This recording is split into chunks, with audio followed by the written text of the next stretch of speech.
नोंथाङा लाख लाख रांनि गारिनि बिगोमा जानो हास्थायदों नामा? मोनसेल' शेयार खालामनायजोंनो सोलायनो हागौ नोंथांनि जिउआव। अब्ला नोंथाङा मानो गोबाव खालामखो? स्क्रिनाव होनाय जानबुं नङाव कल खालाम दानो।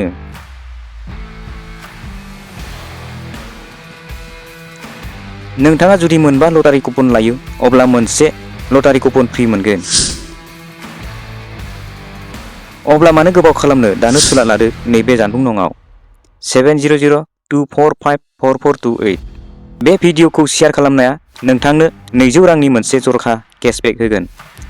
सोरखारि खुंथायनि गनायथिजों मोनसे मोजां आरो रोखा गिदिर अनथोब कुपन गेम।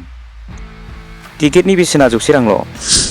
नलबारि जिल्ला सल'मारियाव सिलगसानि श्री श्री लक्ष्मी मन्दिरखौ हेफाजाब होनो थाखाय मोनसे गिदिर अनथोब कुपन गेम होनो थांगासिनो दं।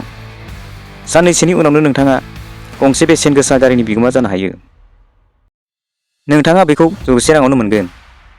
Mahindra Thar, Jimny Jetta, Mahindra Scorpio', Yamaha R15, Alto' K10, Honda Shine, Maruti Swift, Activa, Maruti Ignis, Bajaj Pulsar, Hero' Glamour, Honda dear आरो गोबां साखा खबनै गारिजों लोगोसे साखा खबब्रै गारिफोर। खेलानि गासैबो बिबाना खेलाखौ सामलायग्रा बिथांमोननि आखायावनो थागोन। जों गेलेमुखौ फोसावदोंल'। गांसे बिजाबजों लोगोसे गांनै टिकेट फ्रि। अब्ला मानो गोबाव खालामखो? स्क्रिनाव होनाय जानबुं नङाव कल खालामदो।